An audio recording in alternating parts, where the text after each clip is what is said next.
On va reprendre, on va faire une petite méditation maintenant. Donc on prend la posture méditation qui, qui nous est la plus familière.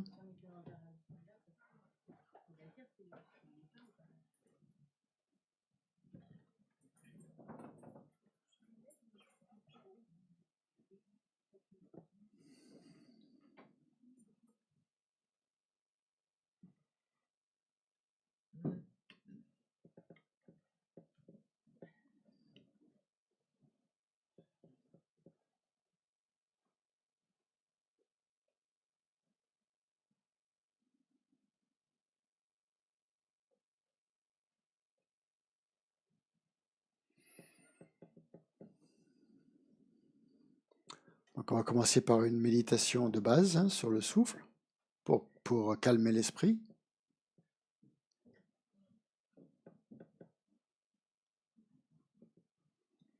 Donc vous vous concentrez sur le va-et-vient naturel du souffle qui entre et qui sort.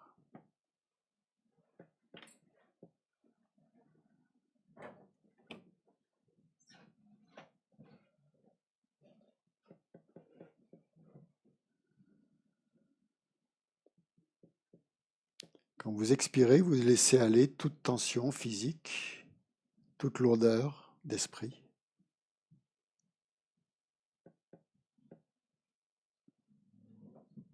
Toute pensée perturbatrice.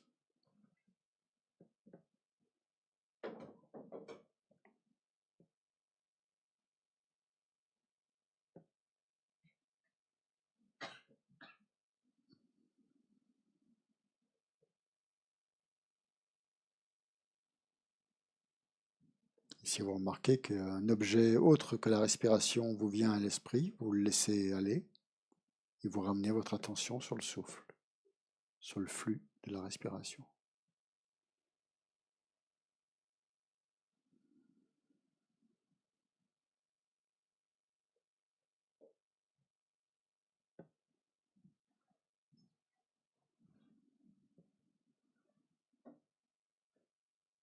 Quand vous inspirez, vous imaginez que de la lumière blanche pénètre en vous avec votre inspiration.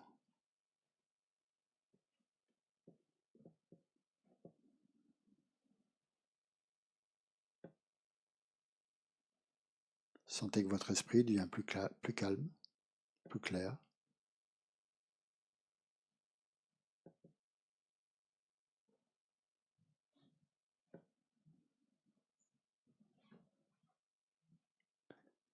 Plus prêt à établir une motivation pour la session de méditation.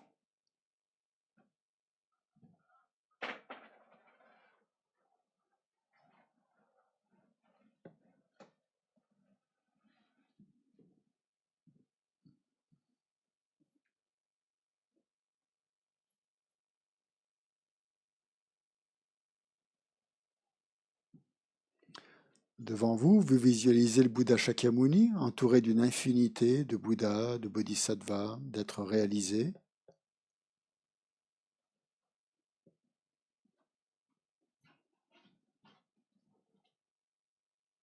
Et autour de vous, vous visualisez tous les êtres vivants qui remplissent l'espace autour de vous.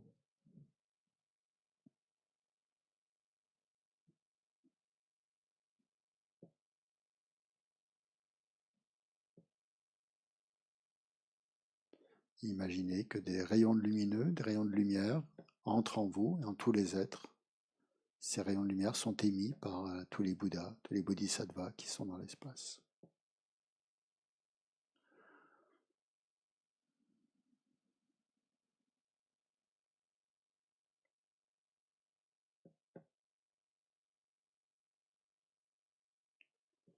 Vous sentez que la lumière qui se diffuse en vous et en tous les êtres purifie toutes vos négativités, tous vos obscurcissements mentaux.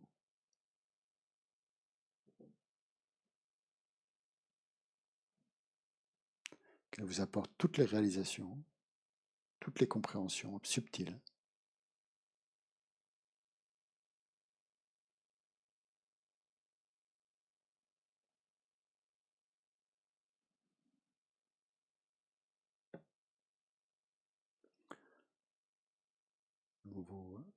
mentalement, vous faites la requête de pouvoir parvenir à réaliser le point essentiel de la méditation qu'on va faire, dans le but de pouvoir être parfaitement bénéfique aux êtres, à tous les êtres vivants.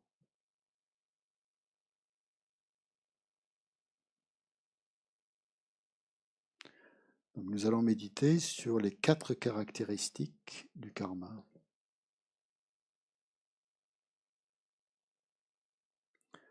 Donc le but de cette méditation, c'est de renforcer notre compréhension du karma, de reconnaître son pouvoir,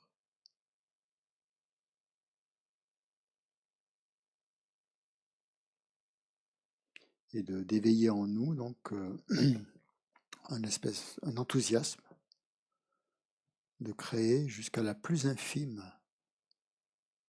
vertu et d'éviter la plus infime non-vertu.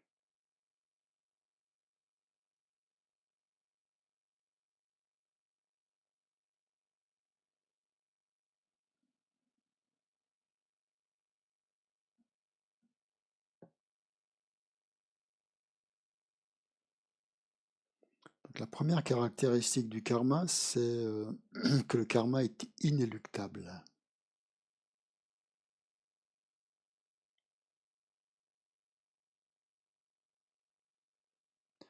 Et pour ça, donc, pensez à la manière dont les actions négatives amènent inéluctablement des souffrances,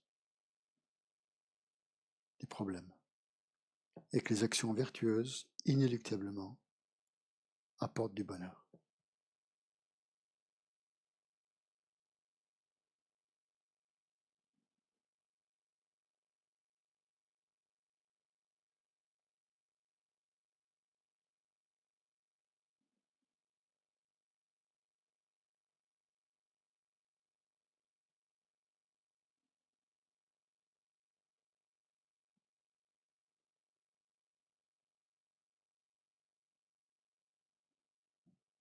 Pensez aux actions que vous faites, aux actions qui sont motivées par des états mentaux vertueux, comme l'amour, la bienveillance, la générosité,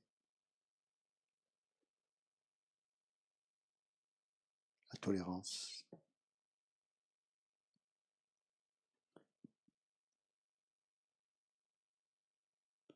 Essayez de voir que ces états mentaux sont vraiment vertueux par nature.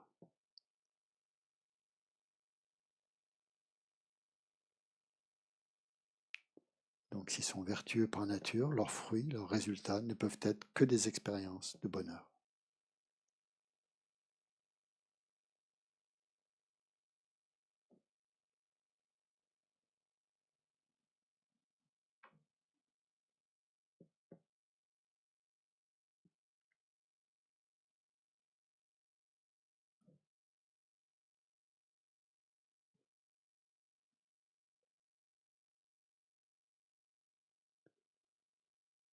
Pensez maintenant au contraire aux actions non vertueuses, aux actions négatives, c'est-à-dire que tous les états mentaux non vertueux comme la colère, l'aversion, l'attachement, l'orgueil, l'ignorance, sont non vertueuses par nature, donc leurs fruits sont forcément de la souffrance, et des problèmes, des malheurs.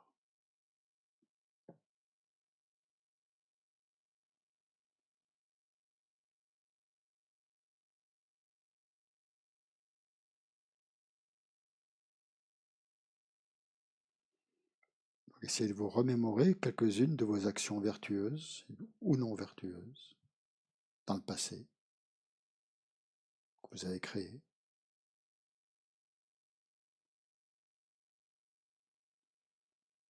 Et regardez ce qu'elles vous ont apporté. Mettez-les en relation avec ce caractère, premier caractère du karma,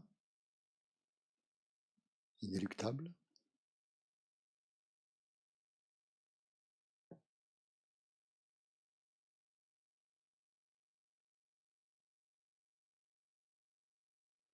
Posez-vous la question si une souffrance peut venir d'une cause vertueuse, d'une action vertueuse. et inversement, si un bonheur peut venir d'une action non vertueuse.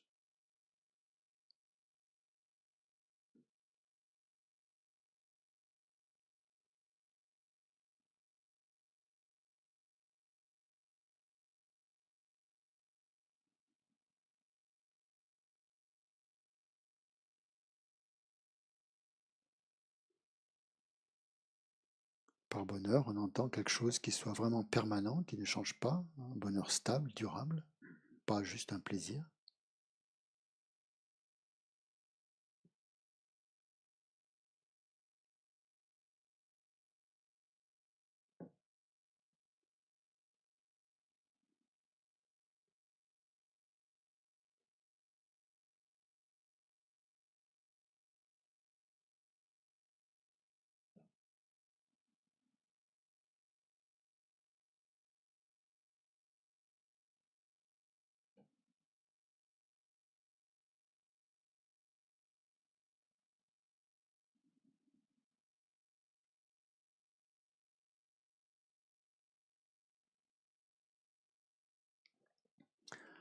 Maintenant, on va passer à la deuxième caractéristique du karma, que le karma s'accroît. Le karma est croissant,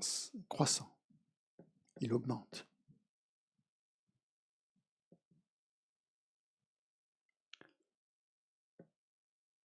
Le premier caractéristique, on peut prendre l'analogie d'une graine. Une graine de blé va forcément donner du blé.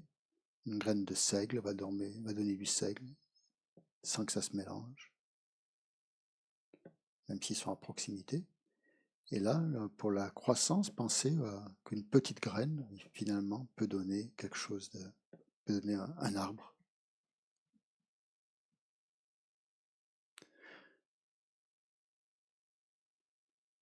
Donc, pensez qu'un karma, une action qui a été créée, laisse une empreinte dans la conscience et que sa force va continuer à croître.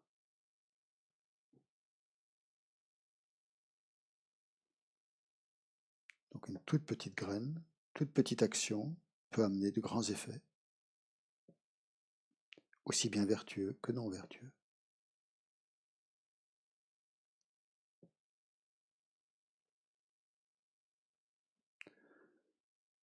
Donc pensez que même une toute petite action vertueuse peut amener de grands bonheurs.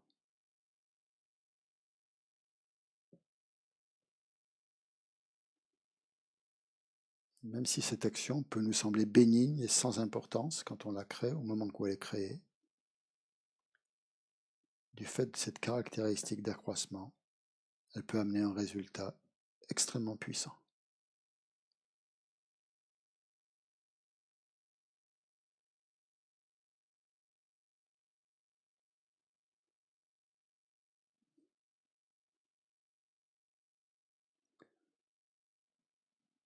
Donc c'est extrêmement important d'essayer de s'appliquer consciencieusement à créer des actions vertueuses, même très petites, et d'éviter la moindre action non vertueuse, même très petite.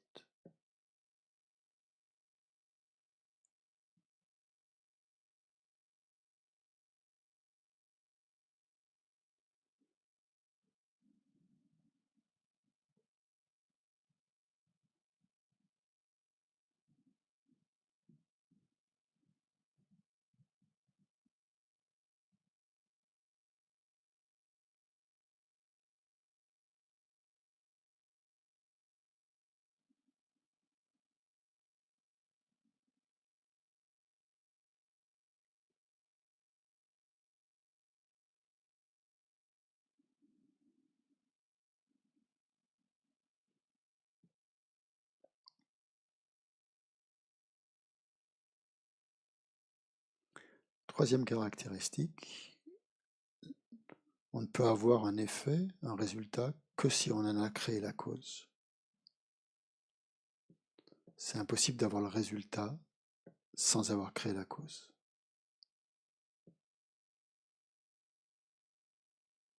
Autrement dit, il n'y a pas d'effet sans cause.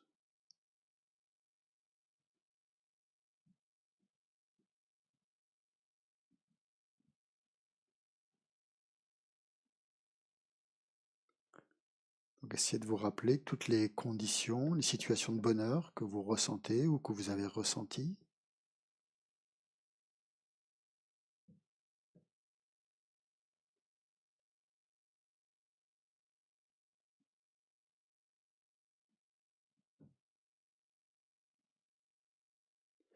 Et regardez que même si ces conditions de bonheur peuvent sembler avoir été dictées par des conditions extérieures, en fait c'est parce que la cause était à l'intérieur.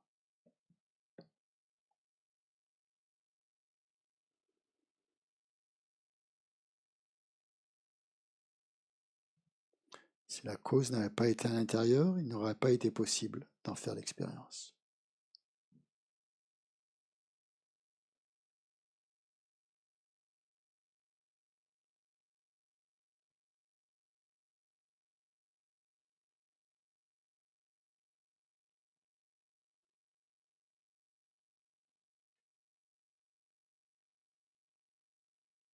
Donc, on peut se réjouir donc d'avoir ces causes bénéfiques à l'intérieur de nous, des causes vertueuses.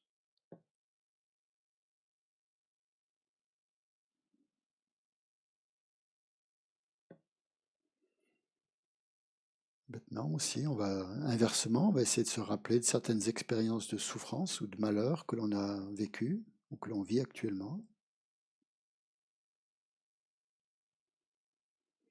Il peut sembler que ce soit dû à des personnes extérieures qui en sont la cause, qui sont la cause de ces situations.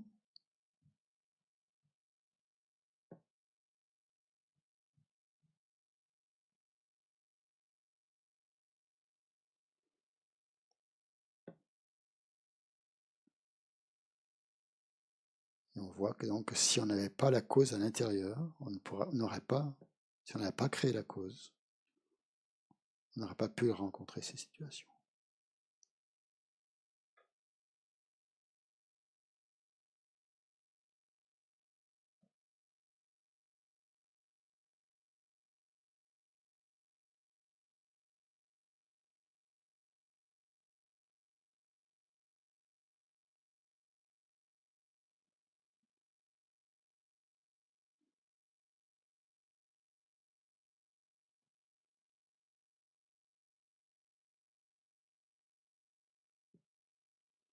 Donc cette troisième caractéristique, ça signifie qu'on a le contrôle de notre avenir.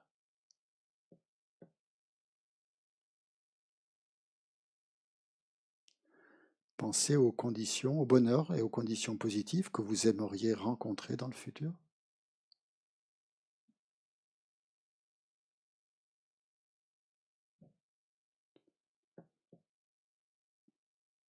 Et pensez à ce que vous pouvez faire, quelles sont les causes que vous allez mettre pour que ça se produise.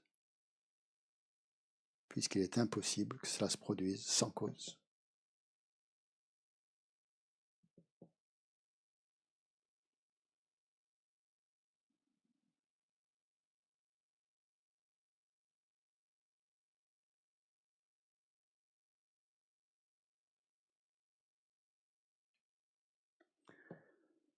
La quatrième caractéristique, c'est qu'une fois créées, les actions ne sont jamais perdues.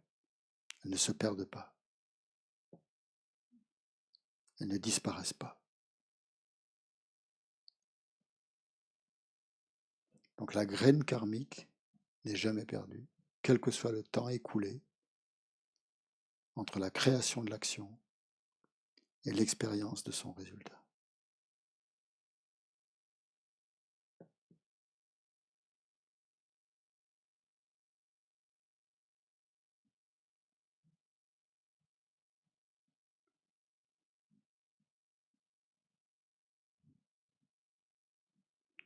Et quand les conditions appropriées se sont réunies, donc les résultats vont se faire sentir dans cette vie ou dans une vie future.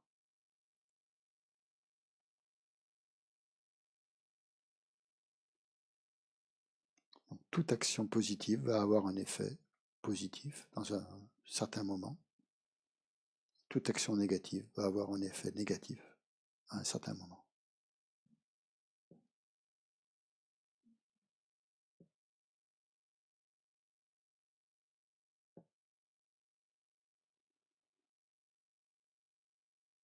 Et la seule façon qu'une action négative n'amène pas de résultat négatif, c'est de la purifier. Donc c'est le seul avantage du karma, c'est qu'il peut être purifié. Le karma négatif, c'est qu'il peut être purifié.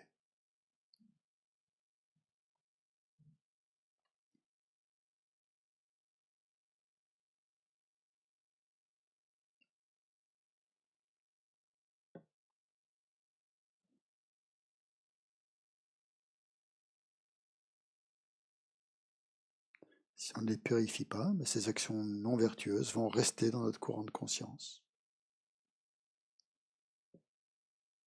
Et tôt ou tard, elles donneront un résultat.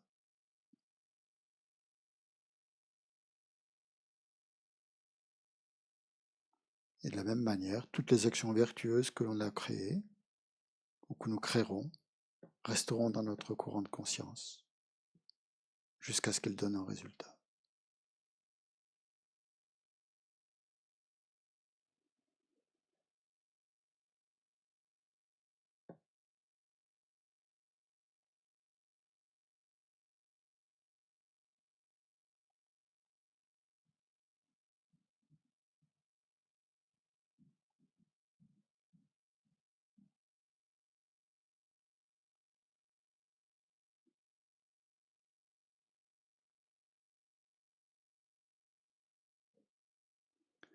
Donc on repasse en revue ces 4 caractéristiques du karma. Première caractéristique, il est inéluctable. Deuxième, il s'accroît. Troisième, les résultats ne seront pas vécus si on n'a pas créé la cause. Quatrième, une fois créées, les actions ne sont jamais perdues.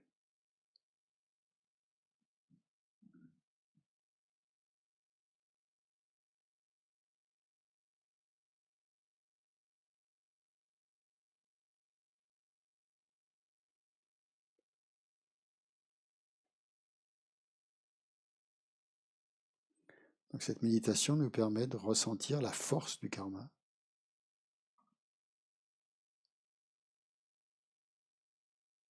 La puissance.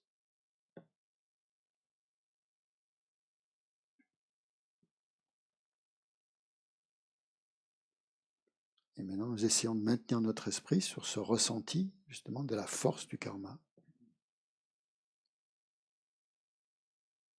Même si nous avons une toute petite compréhension, essayons de la maintenir dans notre esprit aussi longtemps que possible.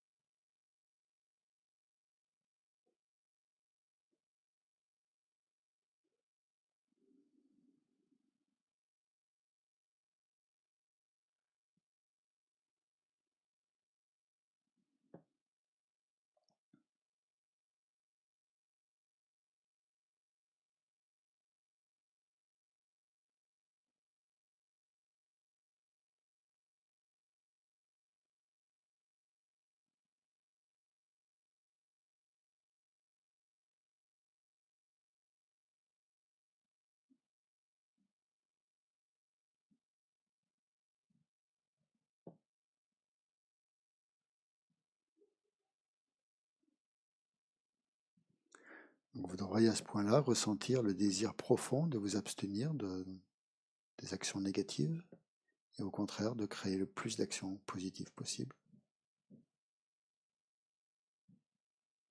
pour être en phase avec votre propre nature, votre nature de Bouddha.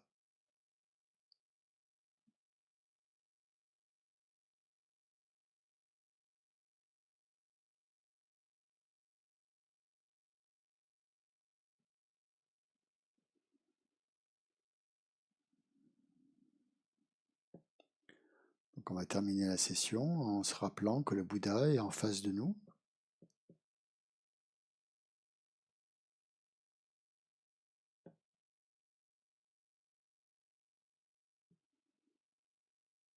Si vous avez visualisé d'autres bodhisattvas ou d'autres Bouddhas autour du Bouddha, vous pensez qu'ils se dissolvent en lui, des maîtres par exemple.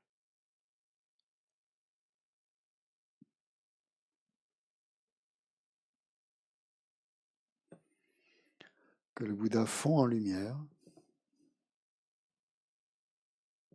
une lumière qui s'absorbe en vous par le sommet de votre tête. Vous sentez cette lumière pénétrer jusqu'à ressentir que vous ne faites qu'un avec le Bouddha.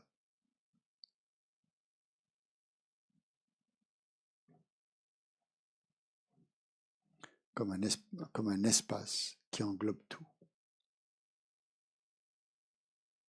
Immensité.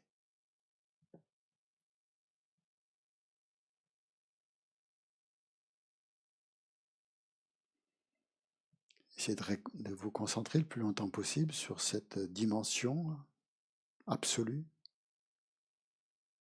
de votre conscience et de celle du Bouddha.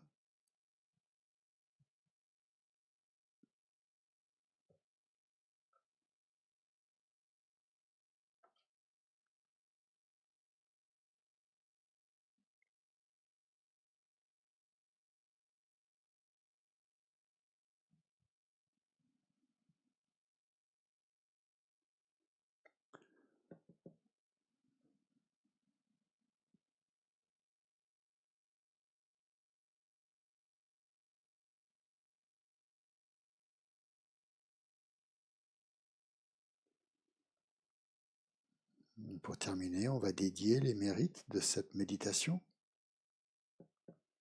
Que cette méditation donc devienne une cause d'éveil, afin que nous puissions parfaitement conduire tous les êtres vers cet état d'éveil, et le plus rapidement possible.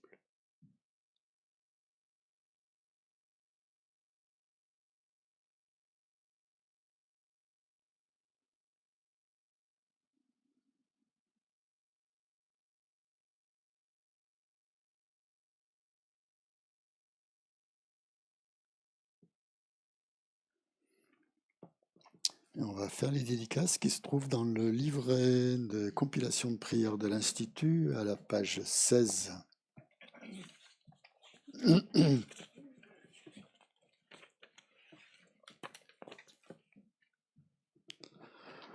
Page 16 et 17.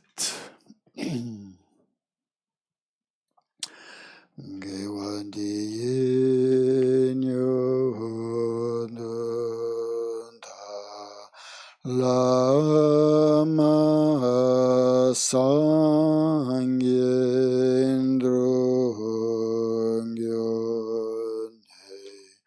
Drowa chikyan mahalupa teyi salangpa shom. Que tous ceux qui sont malades recouvrent rapidement la santé, que toutes les maladies de ce monde disparaissent à jamais, que dans aucune contrée, de par ce vaste monde, n'advienne épidémie, famine ou conflit, que les êtres vivent dans la vertu et le bonheur grâce à la richesse du Dharma, et que croissent l'abondance, la prospérité et l'excellence. Jancho Samcho Rinpoche Makye Panam Ke Gyochik Kyepa Nyampa Me Pahaya Gone Gondu Pelwaisho Toni Tawarimboche Makye Panam Ke Gyochi Kyepa Nyampa Me Pahayam Gone Gondu Pelwaishok. Puissent tous les êtres, mes pères et mères, connaître le bonheur, et tous les états d'existence inférieurs être vides à jamais. Ou qu'il y ait des bodhisattvas, puissent toutes leurs prières se réaliser immédiatement.